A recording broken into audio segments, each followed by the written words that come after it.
오늘 하나님께서 주신 말씀은 창세기 31장 43절에서 55절 말씀입니다. 창세기 31장 43절부터 55절까지입니다. 구약성경 48쪽입니다. 제가 봉독하겠습니다. 라반이 야곱에게 대답하여 이르되 딸들은 내 딸이요 자식들은 내 자식이요 양떼는 내 양떼요 내가 보는 것은 다 내 것이라. 내가 오늘 내 딸들과 그들이 낳는 자식들에게 무엇을 하겠느냐. 이제 오라. 나와 내가 언약을 맺고 그것으로 너와 나 사이에 증거를 삼을 것이니라. 이에 야곱이 돌을 가져다가 기둥으로 세우고 또 그 형제들에게 돌을 모으라 하니 그들이 돌을 가져다가 무더기를 이루매 무리가 거기 무더기 곁에서 먹고 라반은 그것을 여갈사두다라 불렀고 야곱은 그것을 갈레시라 불렀으니 라반의 말에 오늘 이 무더기가 너와 나 사이에 증거가 된다 하였으므로 그 이름을 갈레시라 불렀으며 또 미스바라 하였으니 이는 그의 말에 우리가 서로 떠나 있을 때에 여호와께서 나와 너 사이를 살피시옵소서 함이라. 만일 내가 내 딸을 박대하거나 내 딸들 외에 다른 아내들을 맞이하면 우리와 함께 할 사람은 없어도 보라 하나님이 나와 너 사이에 증인이 되시느니라 함이었더라. 라반이 또 야곱에게 이르되 내가 너와 너 사이에 둔 이 무더기를 보라. 또 이 기둥을 보라. 이 무더기가 증거가 되고 이 기둥이 증거가 되나니 내가 이 무더기를 넘어 내게로 가서 해하지 않을 것이요 내가 이 무더기 이 기둥을 넘어 내게로 와서 해하지 아니할 것이라. 아브라함의 하나님 나홀의 하나님 그들의 조상의 하나님은 우리 사이에 판단하옵소서 하매 야곱이 그의 아버지 이삭이 경외하는 일을 가리켜 맹세하고 야곱이 또 산에서 제사를 드리고 형제들을 불러 떡을 먹이니 그들이 떡을 먹고 산에서 밤을 지내고 라반이 아침에 일찍이 일어나 손자들과 딸들에게 입맞추며 그들에게 축복하고 떠나 고향으로 돌아갔더라. 아멘. 오늘도 이 새벽에 주님의 거룩한 성전에 나오신 성도님들 그리고 7시에 온라인으로 함께 하시는 성도님들을 환영하고 축복합니다. 요즘 새벽에 집을 나서면 긴팔을 입었는데도 불구하고 굉장히 좀 추운 것 같습니다. 이제는 점심 시간에도 굉장히 선선한 것 같은데요. 본격적으로 가을이 시작된 이 시기에 성도님들 모두 감기 조심하시고 건강 유의하시기를 바랍니다. 계속해서 창세기 말씀을 살펴보고 있습니다. 어제는 라헬이 드라빔을 훔쳐간 후 라반이 자신의 드라빔을 찾기 위해서 야곱을 추궁한 말씀을 살펴봤는데요. 말씀을 통해 저희들은 라헬이 드라빔을 훔쳤다는 사실을 알고 있었지만 정작 라반은 그 드라빔을 찾지 못했죠. 야곱도 라헬이 드라빔을 훔쳤다는 사실을 모르고 있었기 때문에 자신을 의심한 라반에게 굉장히 화를 냈습니다. 그러면서 지난 20년 동안 자신이 얼마나 성심성의껏 수고했는지를 말하고 있어요. 억울함의 표현이죠. 오늘 함께 살펴보려고 하는 본문에서도 어제 나누었던 말씀이 이어지고 있는데요. 오늘 본문 이전까지만 해도 라반은 야곱을 의심했었고 아무 말 없이 자신의 딸과 손자들을 데리고 떠난 야곱에게 분노한 상태였습니다. 야곱도 라반에 대해서 좋지만은 않은 감정이었죠. 오늘 본문에서는 이 야곱과 라반 사이의 관계 그리고 이 두 사람 사이에 펼쳐지고 있는 상황이 어떻게 마무리되고 있는지 나와 있는데요. 특별히 야곱과 라반의 관계와 이 두 사람이 마주하고 있는 상황이 어떻게 마무리되는지 저희들이 주목할 필요가 있습니다. 그 과정을 통해 오늘 하나님의 은혜를 발견하는 귀한 시간이 되시기를 소망합니다.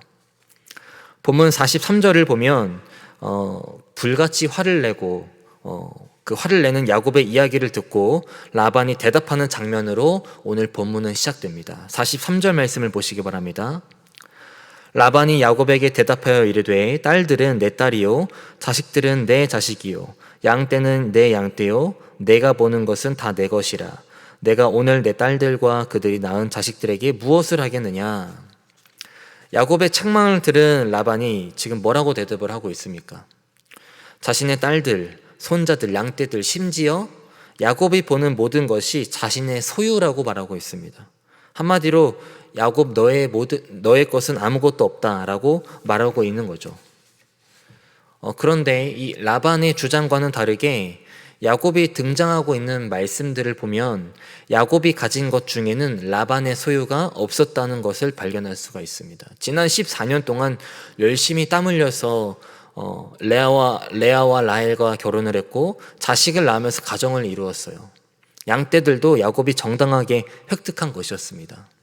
다시 말하면 지금 43절에서 자신의 딸과 손자들과 양떼들이 모두 자신의 소유라고 말하고 있는 그 라반의 주장은 틀렸다는 거죠. 그럼에도 라반이 지금 야곱이 갖고 있는 모든 것들을 자신의 소유라고 주장하고 있는 이유는 무엇일까요? 바로 욕심의 눈이 멀었기 때문입니다. 욕심의 눈이 멀게 되니까 모든 것이 자신의 소유라고 말하고 있는 거예요. 하지만 라반의 주장 속에는 한 가지 문제점이 있다는 것을 발견할 수 있습니다. 시편 24편 1절 말씀에 이렇게 나와 있어요. 땅과 거기에 충만한 것과 세계와 그 가운데에 사는 자들은 다 여호와의 것이로다. 무슨 말입니까? 라반은요, 지금 욕심의 눈이 멀어서 자신의 딸들, 손자들, 양떼들, 야곱이 보는 모든 것들이 하나님의 소유인데 그 사실을 지금 알지 못했다는 겁니다. 욕심이라는 것이 하나님을 가린 거죠. 그래서 야곱을 자신의 것을 빼앗아가 버린 도둑, 죽여야 할 원수로밖에는 바라보지 못했다는 거예요. 그런데 재미있는 것은 본문 43절 바로 다음 절인 44절에서 라반의 태도가 180도 바뀌었다는 것을 볼 수가 있습니다. 44절 말씀입니다. 이제 오라, 나와 내가 언약을 맺고 그것으로 너와 나 사이에 증거를 삼을 것이니라. 라반이 지금 뭐라고 말하고 있습니까?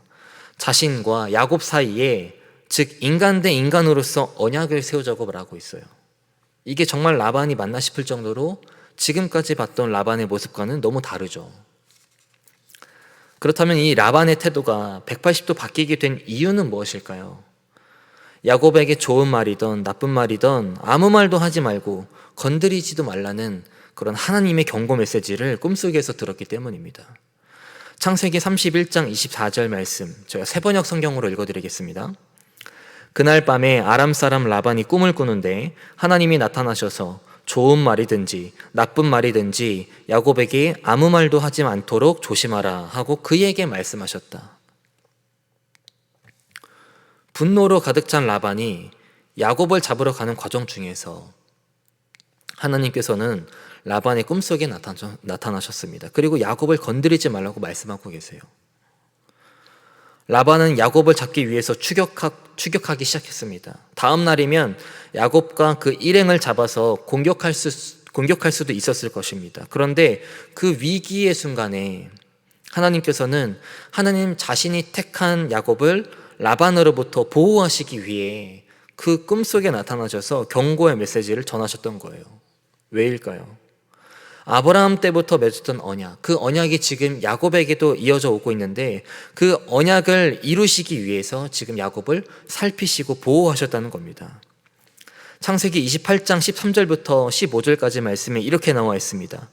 또 본즉 여호와께서 그 위에 서서 이르시되 나는 여호와니 너희의 조부 아브라함이 하나님이요 이삭이 하나님이라. 내가 누워있는 땅을 내가 너와 내 자손에게 주리니 내 자손이 땅의 티끌같이 되어 내가 서쪽과 동쪽과 북쪽과 남쪽으로 퍼져나갈지며 땅의 모든 족속이 너와 내 자손으로 말미암아 복을 받으리라. 내가 너와 함께 있어 내가 어디로 가든지 너를 지키며 너를 이끌어 이 땅으로 돌아오게 할지라. 내가 내게 허락한 것을 다 이루기까지 너를 떠나지 아니하리라 하신지라. 하나님께서 야곱에게 말씀하신 그 약속을 이루시기 위해서 이 위기의 순간에 하나님께서는 야곱의 삶 속에 간섭하셨고 하나님의 살피심과 보호하심을 야곱이 받게 된 것입니다. 그래서 라반의 태도가 바뀌었고 인간 대 인간으로서 언약을 맺자고 제안을 하고 있다는 거예요. 서로 언약을 맺자는 라반의 제안에 야곱은 흔쾌히 수락을 하게 됩니다. 오늘 본문 45절과 46절 말씀이죠. 이에 야곱이 돌을 가져다가 기둥으로 세우고 또 그 형제들에게 돌을 모으라 하니 그들이 돌을 가져다가 무더기를 이루매 무리가 거기 무더기 곁에서 먹고. 이 돌을 쌓는다는 것은 땅의 경계를 표시하거나 어떤 사건에 대한 증거로 흔히 사용된 관습이었습니다. 그래서 야곱과 라반은요 고대 근동의 관습을 따라 돌을 모으고 기둥을 세우고 돌무더기를 만들어서 언약의 증거물로 삼게 되죠. 그리고 야곱과 라반은 돌무더기를 가리켜 각각 이름을 짓게 됩니다. 47절 말씀입니다. 라반은 그것을 여갈사하두다라 불렀고 야곱은 그것을 갈렛이라 불렀으니. 이 라반은 아람어를 사용하고 있었기 때문에 여갈사하두다라는 이름을 붙였고 히브리어를 사용했던 야곱은 갈렛이라는 이름을 붙였어요. 사용하는 언어가 달랐기 때문에 돌무더기를 가리켜 붙인 이름은 달랐지만 여갈사하두다, 갈렛 이 두 단어 모두 증거의 무더기라는 뜻을 갖고 있습니다. 여기서 야곱이 아람어를 사용하지 않고 자신의 고유 언어였던 히브리어로 돌무더기를 가리켜 갈렛이라고 이름을 붙인 이유가 있습니다. 라반과 다르게 자신은 아람 사람이 아니라 하나님께서 자신의 선조들에게 허락하신 가나안 땅에 거하는 사람이라는 것을 선언하고자 했던 거죠. 다시 말하면 야곱은 지금 하나님의 살피심과 그 선조 때부터 이어져 온 하나님의 살피심과 보호하심을 받는 백성, 하나님의 백성으로서의 그 주체성을 나타냈다는 거예요. 특별히 저희들은 이 야곱과 라반이 언약을 체결하기까지의 과정 속에서 야곱을 향한 하나님의 살피심과 보호하심이 정말 잘 나타났다는 것을 발견할 수 있어야 합니다. 꿈속에서 야곱에게 아무 말도 하지 말라는 하나님의 메시지를 듣기 전에 라반과 메시지를 들은 후의 라반의 모습이 어떻습니까? 하나님의 경고 메시지를 듣기 전에 라반은요, 야곱을 자신의 것을 빼앗아 가버린 도둑, 아무 말 없이 자신의 것을 갖고 도망간 원수로 바라봤습니다. 다시 말하면 하나님의 메시지를 듣기 전까지 라반은요, 자신의 종으로 있었던 야곱으로 바라봤다는 거죠. 그런데 꿈속에서 하나님의 메시지를 듣고 난 후부터는 야곱을 바라보는 시선이 달라졌습니다. 하나님의 살피심과 보호하심을 받는 사람, 하나님의 사람이라는 시선으로 바라봤다는 것이죠. 그래서 언약을 체결하는 과정을 보면 주인과 종의 관계로 언약을 맺는 것이 아니라 굉장히 동등한 입장에서 야곱과 언약을 맺고 있어요. 만약 하나님의 메시지를 듣지 못했다면 라반은 야곱을 끝까지 자신의 종으로 바라봤을 것입니다. 그럼 언약 자체를 체결하지 않았을 수도 있었고 언약을 체결하더라도 주인과 종의 관계로서의 언약을 체결했겠죠. 그리고 라반은 야곱을 동등한 입장으로 바라봤을 뿐 아니라 하나님의 사람으로서, 더 나아가서 하나님의 사람으로서 굉장히 두렵고 존귀한 존재로 바라보게 되었습니다. 52절 말씀 보시기 바랍니다. 이 무더기가 증거가 되고 이 기둥이 증거가 되나니 내가 이 무더기를 넘어 내게로 가서 해하지 않을 것이요 내가 이 무더기 이 기둥을 넘어 내게로 와서 해하지 아니할 것이라. 무슨 말일까요? 하나님의 살피심과 보호하심을 받고 있는 야곱이 장차 강성해져서 자신을 공격할 수도 있다고 여겼기 때문에 지금 라반은 서로 해치지 말자는 언약을 체결하자고 요청하고 있다는 것입니다. 라반의 태도가 참 재미있죠. 원래 야곱은 라반의 종이었습니다. 외삼촌이었지만 야곱과 라반의 관계는 철저하게 주인과 종의 관계였어요. 그런데 야곱이 하나님의 사람이라는 것을 깨닫게 되니까 이제는 주인과 종의 관계가 아닌 동등한 입장, 더 나아가서 굉장히 존귀한 존재로 하나님의 사람으로서 야곱을 바라보게 되었다는 겁니다. 여기서 중요한 것은요, 야곱은 아무것도 한 것이 없다는 거예요. 무슨 말입니까? 야곱을 향한 하나님의 은혜, 자신의 백성을 향한 그 하나님의 살피심과 보호하심이 먼저 움직였다는 겁니다. 하나님의 살피심과 보호하심이 있었기 때문에 야곱을 대하는 라반의 태도가 변화되었고요. 언약을 체결할 때에도 정말 평화롭게 마무리할 수 있게 되었다는 거예요. 이뿐만이 아니었습니다. 야곱을 향한 하나님의 살피심과 보호하심이 단순히 라반과의 관계에서만 나타나는 게 아니라 라반의 식구들, 그들의 친척들에게까지 나타나고 있어요. 53절 말씀을 보시기 바랍니다. 야곱이 또 산에서 제사를 드리고 형제들을 불러 떡을 먹이니 그들이 떡을 먹고 산에서 밤을 지내고. 여기서 나오는 형제들은 야곱의 가족들인지 라반의 가족들인지 알 수는 없지만 이 학자들 사이에서는 라반의 가족들일 것이라는 견해가 조금 더 지배적입니다. 창세기 31장 1절에 보면요, 야곱이 라반의 아들들이 하는 말을 들은즉 야곱이 우리 아버지의 소유를 다 빼앗고 우리 아버지의 소유로 말미암아 이 모든 재물을 모았다 하는지라 라고 나와 있습니다. 라반의 아들들도 야곱에게 좋지 않은 감정이 있었다는 거죠. 야곱의 입장에서는 굉장히 불편했을 겁니다. 라반의 아들들이 자신을 어떻게 생각하는지 다 들었기 때문이죠. 그런데 야곱은 그들과도 함께 식사를 했다는 거예요. 그리고 다음날 라반은 자신의 딸인 레아와 라헬 그리고 손자 손녀들에게 축복하고 다시 고향으로 떠나게 되는데요. 아주 평화로운 모습으로 오늘 본문이 마무리되고 있다는 것을 저희들이 발견할 수 있습니다. 그동안 야곱을 종으로 바라봤고 불공정하게 대한 모습, 그리고 자신의 것을 빼앗아갔다고 생각해서 분노가 치밀어 올라 야곱을 잡으려고 추격해왔던 그 라반의 행동을 생각해 보면요, 평화로운 모습으로 오늘 본문이 마무리된다는 결말은 정말 상상조차 할 수 없을 정도로 반전의 결말이라고 볼 수 있습니다. 야곱의 입장에서 보면 아무 말 없이 떠났고 자신을 추격해오는 라반을 생각할 때 어떻게 보면 초조하고 두려웠겠죠. 걱정과 염려, 불안함과 두려움으로 하루하루를 보냈을 수도 있습니다. 그런데 이런 걱정과 염려가, 불안함과 두려움이 무색할 정도로 평화로운 결말이 나타나 있어요. 그렇다면 저희들은 이 모든 과정을 어떻게 바라봐야 되겠습니까? 인간의 힘으로, 인간의 능력으로 가능한 것이라고 바라봐야 될까요? 오늘 야곱과 라반 사이에 일어난 사건을 통해서 저희들이 분명하게 깨달아야 될 사실은요, 하나님께서는 아브라함 때부터 약속하신 것을 이루기 위해 당신의 백성인 야곱을 살피시고 보호하고 계신다는 것입니다. 야곱이 나 좀 살펴달라고, 나 좀 보호해달라고 먼저 요청한 게 아니라 하나님께서 살피심과 보호하심이라는 은혜를 야곱에게 먼저 값없이 주셨다는 거죠. 저희들도 마찬가지입니다. 하나님께서 당신의 백성인 저희들에게도 살피심과 보호하심이라는 은혜를 매 순간순간 값없이 부어주고 계세요. 특히 저희들을 살피시기 위해, 보호하시기 위해 누구를 이 땅에 보내셨습니까? 예수 그리스도를 보내셨습니다. 죄로부터 건져주시기 위해 십자가에서 피 흘리시고 결국 부활하심으로 승리하셨죠. 하나님께서는요, 저희들의 생각보다 더 크게 저희들을 살피시기 원하시고요, 보호하시기 원하십니다. 이것이 바로 저희들에게 부어주고 계시는 값없는 은혜라는 거예요.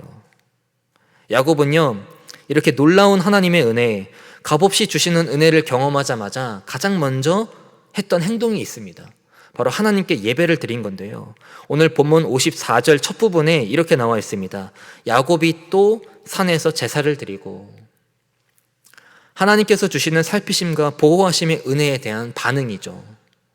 저희들도 언제나 값없이 주시는 그 살피심의 은혜, 보호하심의 은혜에 대한 감사함으로, 예배함으로 매 순간순간 반응할 수 있어야 됩니다. 하나님께서 주시는 하루하루를 살아갈 때마다 매 순간 나를 살피시고 나를 보호해주고 계시는구나, 나는 하나님께 너무나도 큰 은혜를 받은 사람이구나, 이 사실을 기억하실 수 있어야 돼요. 이 사실을 기억해서 그 은혜에 대한 반응으로 언제나 하나님을 예배하며 나아가시길 바랍니다. 그래서 시간이 지나면 지날수록 하나님으로부터 더 큰 은혜를 누리며 나아가는 저와 여러분이 되시기를 주님의 이름으로 축복합니다. 말씀을 정리하겠습니다. 오늘 야곱과 라반 사이에 일어난 사건을 통해서 저희들은 인간의 생각을 넘어 더 큰 은혜를 부어주고 계신다는 사실을 깨달았습니다.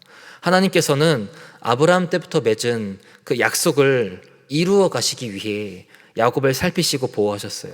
걱정과 염려, 불안함과 두려움이라는 것이 있었지만 이 모든 것들을 정말 예상치 못한 방법으로 잠재우셨습니다. 그리고 야곱의 마음속에 감사함을 채워주셨어요.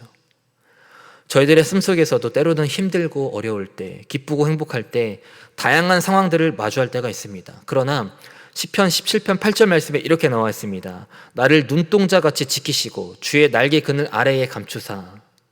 내가 마주한 상황이 어떻든지 간에 하나님께서는 저희들을 언제나 살피심이라는 은혜와 보호하심이라는 은혜를 값없이 주고 계신다는 겁니다. 이 사실을 항상 기억하셔서 하나님의 축복이 넘치고 하나님의 은혜를 풍성하게 누리며 나아가는 저와 여러분이 되시기를 주님의 이름으로 축복합니다. 기도하겠습니다. 하나님, 오늘 창세기 31장에 나와 있는 야곱과 라반의 이야기를 통해 하나님께서 주시는 그 은혜가 얼마나 큰지 살펴봤습니다. 때로는 우리의 삶 속에서 하나님은 매 순간순간마다 값없는 은혜를 부어주고 계신데 저희들이 그 은혜를 발견하지 못할 때가 있습니다. 자비로우신 하나님, 이 시간 결단하며 나아가오니 언제나 저희들에게 살피심과 보호하심이라는 은혜를 값없이 주고 계신다는 사실을 다시 한 번 더 마음속에 새기고 확신할 수 있도록 인도하여 주시옵소서. 하나님께서 주신 그 은혜가 너무 크고 놀라워서 언제나 감사함과 예배함으로 반응하게 하시고 더 큰 축복을 누리며 나아가는 저희들이 될 수 있도록 함께하여 주시옵소서. 저희들을 눈동자같이 지키시고 주님의 날개 그늘 아래에 보호해 주시는 하나님만을 바라보며 나아갈 수 있도록 붙잡아 주시옵소서. 이 시간 우리 수표교회를 위해 기도합니다. 이 땅 위에 우리 교회를 세워주신 이유와 뜻이 있을 줄 압니다. 어렵고 힘든 세상 속에서 우리 수표교회를 통해 하나님께서 하시고자 하는 일이 무엇인지 하나님의 마음을 구할 수 있도록 붙잡아 주시고 세상의 빛이 되는 선교적인 교회로 나아가 하나님 나라를 확립해 가는 데에 귀한 도구로 사용될 수 있도록 인도하여 주시옵소서. 또한 예수님을 모르고 살아가는 이웃들을 위해 하나님의 사랑 없이 살아가는 이웃들을 위해 우리 수표교회가 그들에게 희망을 전하고 하나님의 사랑을 전하는 데에 쓰임받을 수 있도록 함께하여 주시옵소서. 이를 위해 김재노 담임 목사님께도 날마다 성령 충만하게 하셔서 전하시는 말씀마다 생명을 살리는 말씀, 잠자는 영에 깨어나는 말씀을 선포하며 항상 피곤치 않도록 붙잡아 주시옵소서. 자비로우신 하나님, 이번 주 주일에 진행되는 온세대 예배를 위해 기도합니다. 다음 세대와 작년 세대의 빈틈이 점점 커져가는 시대 속에서 그리고 신앙 전수가 점점 어려워지고 있는 이 시대 속에서 온세대 예배를 준비하고 진행하려고 합니다. 특별히 온세대 예배를 통해 그 속에 함께 하셔서 다음 세대와 작년 세대 간의 단절이 아니라 빈틈이 사라져 더욱더 하나 되는 모습으로 나아가게 하시고 우리 모두가 수표교회라는 공동체 속에서 하나 되어 하나님을 찬양하고 예배하는 것이 정말 기쁜 일이고 행복한 일임을 경험하게 하시옵소서. 또한 온세대 예배를 통해 다음 세대는 작년 세대의 모습을 본받고 작년 세대는 다음 세대에게 신앙을 전수하여 그 믿음의 유산이 끊기지 않게 하시고 이 예배를 통해 우리의 믿음이 더욱더 견고해질 수 있도록 주님 역사하여 주시옵소서. 우리 교회, 안나선교회, 모세선교회 등 귀양 신앙에 선배되는 성도님들이 있습니다.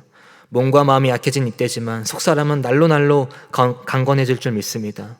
언제나 하나님의 사랑과 화평을 누리며 살아가는 귀한 성도님들, 하나님의 나라를 확립해 가는 데에 앞장서는 성도님들이 될 수 있도록 함께하여 주시옵소서. 또한 참으로 어렵고 힘든 시기에 신앙의 선배님들의 모습을 본받아 저희들도 하나님께 쓰임받는 일꾼으로 나아갈 수 있도록 인도하여 주시옵소서.